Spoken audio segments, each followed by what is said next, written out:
Hi guys and gals, Froggy here. I've got a new power washer. The old one died. The electric motor was still working okay, but the pump would not pump up any pressure. I might have a video on the old one, but it's gone, so I can't do a side-by-side or anything. I do remember that the old one went to 1,650 psi. This one goes to 1,900 psi. So that's better. As far as gallons per minute, I don't know, they might be about the same. But I'm going to put this together and show you how it works. Okay, so it says stop if you need assistance, and Froggy doesn't need any assistance. Okay, so I do admit I look at the assembly directions once in a while. Pretty much this says put the wheels on, put the handle on, and then you start putting the parts together like you will every time you use it. Plug it in, attach a hose. Pretty much same as the other one. I'm just going to put it together then. There's what's in the box. Alrighty, there's some parts and some more parts. It's kind of obvious. The wheels are going to go there, the handle's going to go there, and I'll show you that when I get that far. I'm going to put some of this wheel bearing grease. It's a high temperature grease, so it won't melt off when it gets hot here.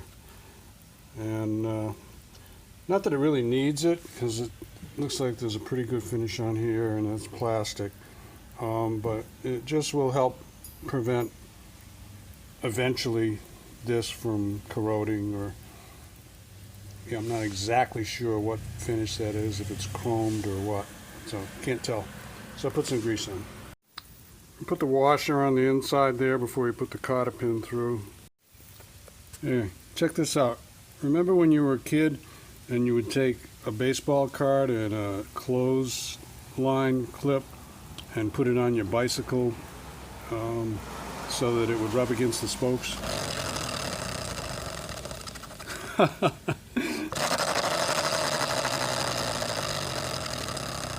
Bring back memories.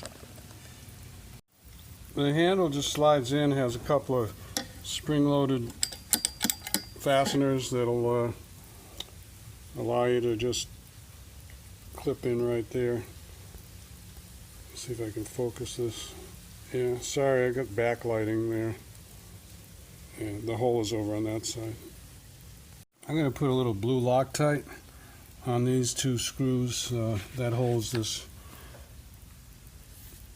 It holds this holder. The holder is for the gun thing that goes on the end, and this is probably for the hose. So little blue Loctite, and then they'll never come out unless I want to take them out.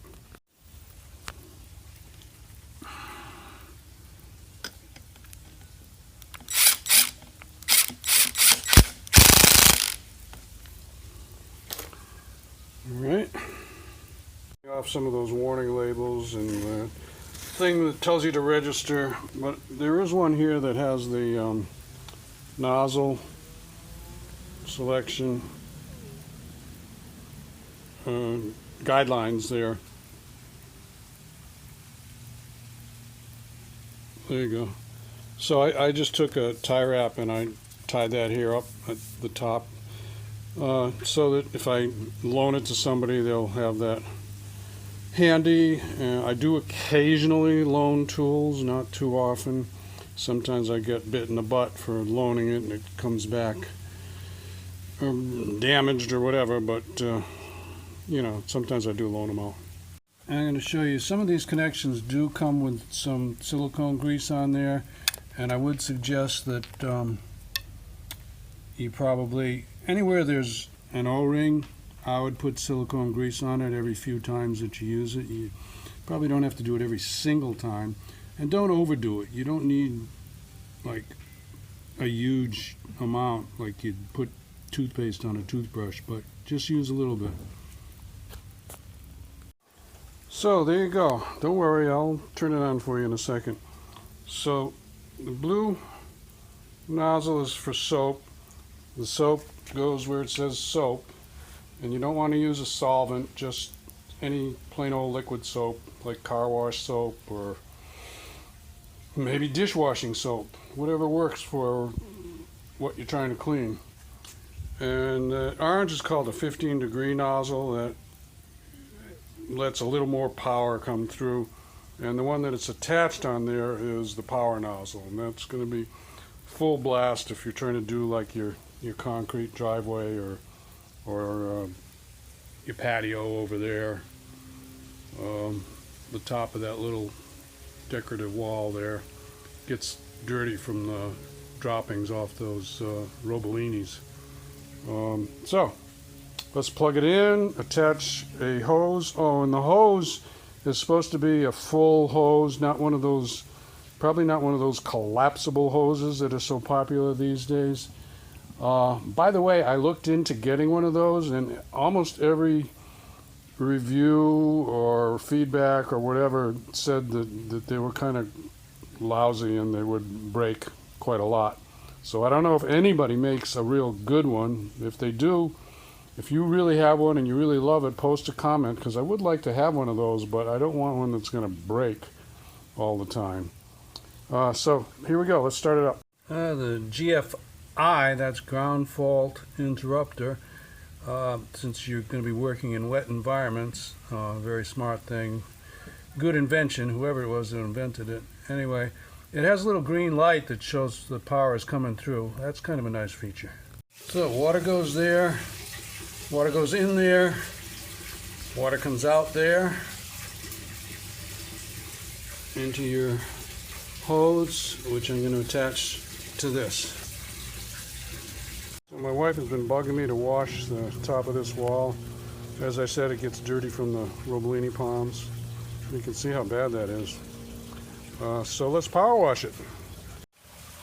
Okay, well, that's pretty good. Here you go.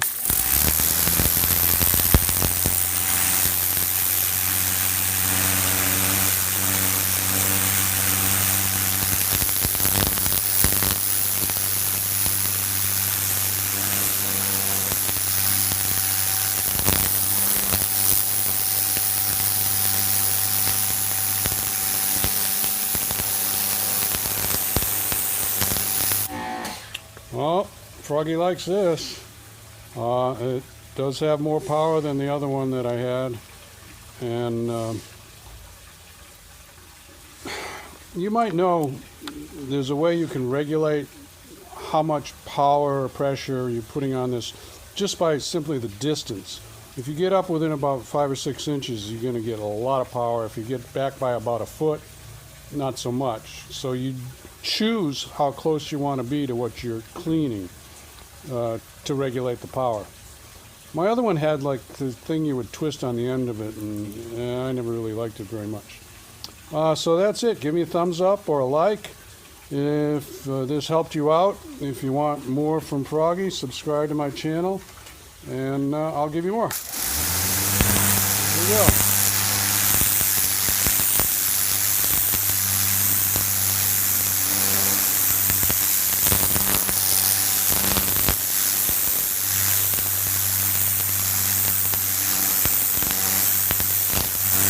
Whew, I like that. Nice. See ya. Bye-bye.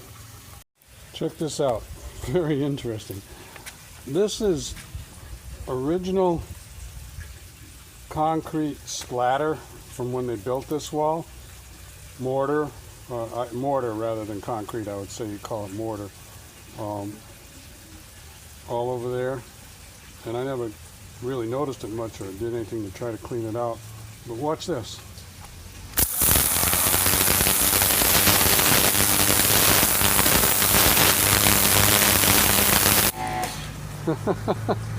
I like this tool. It blasted right off pretty good.